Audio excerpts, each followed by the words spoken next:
Ferrari Red wasn't just a dream anymore. It was happening, right there, in front of thousands of die-hard tifosi, their eyes glued to the Fiorano circuit as the seven-time world champion got his first real taste of life in Maranello. The energy in the air was electric. This wasn't just another pre-season shakedown. This was the beginning of something seismic. Even in the dense morning fog, you could feel the significance of the moment. Hamilton, the man who had tormented Ferrari for years, the driver who had crushed their title hopes time and time again, was now one of them. The sound of the SF23's engine roaring through the circuit was drowned out by the passionate chants of the fans, who had woken up at ridiculous hours just to catch a glimpse of their new hero.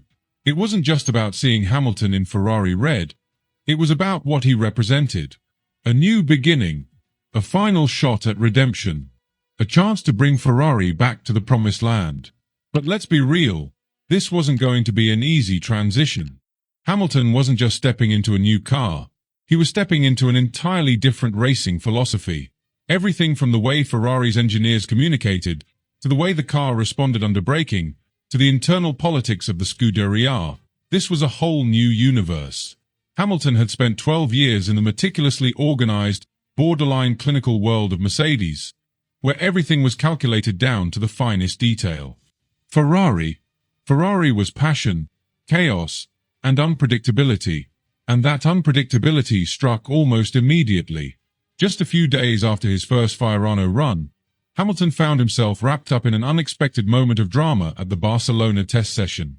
Pirelli had scheduled extensive tyre testing for the upcoming 2026 regulations, which meant stripped-down cars with significantly less downforce. Basically, a nightmare to drive.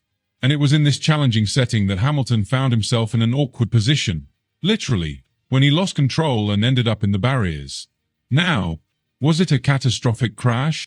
No. But was it a great look for his first real on-track outing in a Ferrari? Absolutely not. The car suffered considerable damage to the bodywork and suspension, forcing Ferrari to reshuffle their testing program, and more importantly, robbing Leclerc of his scheduled session that afternoon. It was an inauspicious start to Hamilton's tenure in Red, and immediately, the speculation began. The skeptics, the critics, the Twitter warriors, they pounced. Hamilton struggling to adapt. Leclerc already has the upper hand. Ferrari made a mistake signing a 40-year-old. The noise was deafening. And honestly, it was all predictable. Look, let's put things into perspective. Switching teams in F1 is not a plug-and-play experience. It's not like jumping into a rental car and figuring it out on the fly. Every detail matters. The cockpit positioning, the brake feel, the steering feedback, everything is different, and even a driver of Hamilton's caliber needs time to adjust. Even legends struggle when making big transitions. Senna's early days at McLaren weren't without hiccups. Schumacher's move to Mercedes was anything but smooth. Even Alonso, one of the most adaptable drivers in F1 history, had a rough adjustment period at McLaren and Ferrari. So the idea that Hamilton should have immediately been at full speed from day one is pure nonsense. And let's not forget, this isn't just about Hamilton. Ferrari is also adapting to him. This team has spent years building cars to suit Leclerc's aggressive, high-risk driving style. Now, they have to rethink everything to accommodate Hamilton's more refined, calculated approach. That's not a switch that happens overnight. It takes months of feedback, setup changes, and fine-tuning to create a machine that feels truly tailor-made for him. But despite the early hiccups, there were already promising signs. Even in a test that wasn't about pure pace, Hamilton's ability to extract consistent performance was clear. His feedback to the engineers was razor-sharp. His ability to adapt mid-session was evident. And most importantly, he wasn't rattled. He knew this was part of the process. Leclerc, on the other hand, was sending a message. His blistering lap time of 1 minute and 14.97 seconds was a full 1.8 seconds quicker than Hamilton's best effort on the second day of testing. And while, yes, testing times are always to be taken with a grain of salt, there was no denying that Leclerc was out to prove a point. He wasn't about to roll over and let the seven-time champ waltz in and take over his team. This dynamic between Hamilton and Leclerc is already shaping up to be the most fascinating subplot of the 2025 season. Two alphas. Two drivers who refuse to be second best. One team with a long history of internal implosions when two stars are forced to coexist. We've seen this before. Alonso versus Hamilton at McLaren. Vettel versus Webber at Red Bull. Rosberg versus Hamilton at Mercedes. In every case, one thing was clear: there can only be one true number one. So, who will it be? For Ferrari, this is the ultimate tightrope walk. If they want to beat Red Bull, they need both drivers firing on all cylinders. But they also need unity. The moment team orders come into play, the moment one driver feels like they're being sacrificed for the other, the cracks will start to form.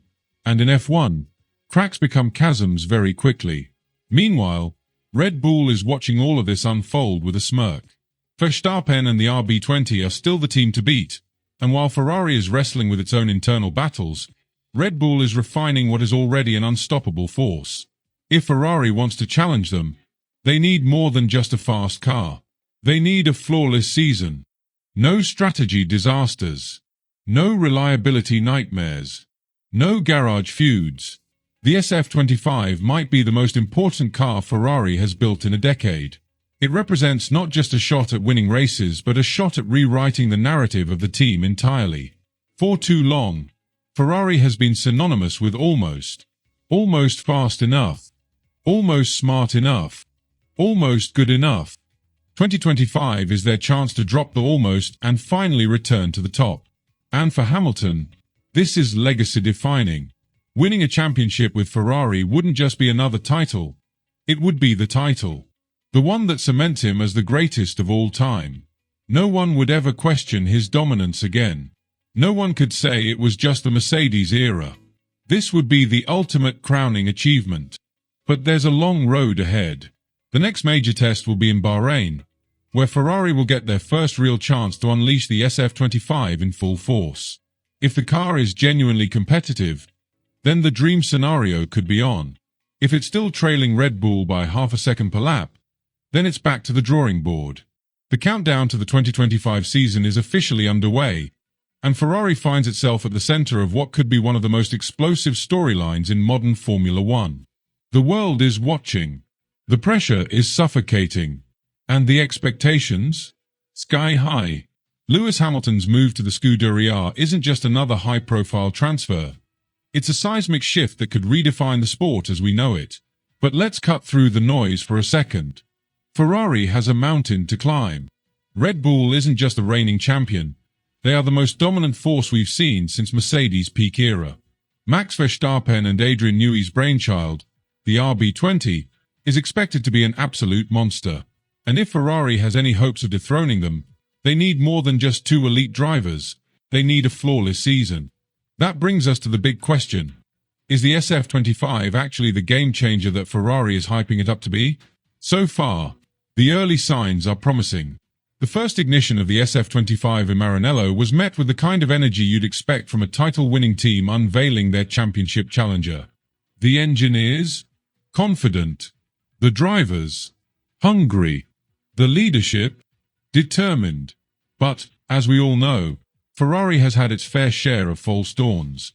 For every promising winter test, there has been a gut-wrenching reality check when the real racing begins. And make no mistake, Hamilton knows this. He didn't just leave Mercedes for the sake of nostalgia or because Ferrari is a dream team. He left because he believes they have what it takes to give him a championship-winning car. But that belief will be tested immediately when pre-season testing kicks off in Bahrain. If Ferrari shows up and is genuinely matching Red Bull on pace, the battle for 2025 is officially on. But if they are still struggling with straight-line speed, tyre degradation, or setup inconsistencies, the dream could start unraveling before the lights even go out in Melbourne. Then there's the elephant in the room, Charles Leclerc. This is his team. He's the future Ferrari has been building around. He has endured years of near misses, strategic disasters, and cars that simply weren't good enough. And now, just when it seemed like his moment was finally arriving, Ferrari has brought in a 7-time world champion to challenge his authority. Leclerc knows he can't afford to be passive.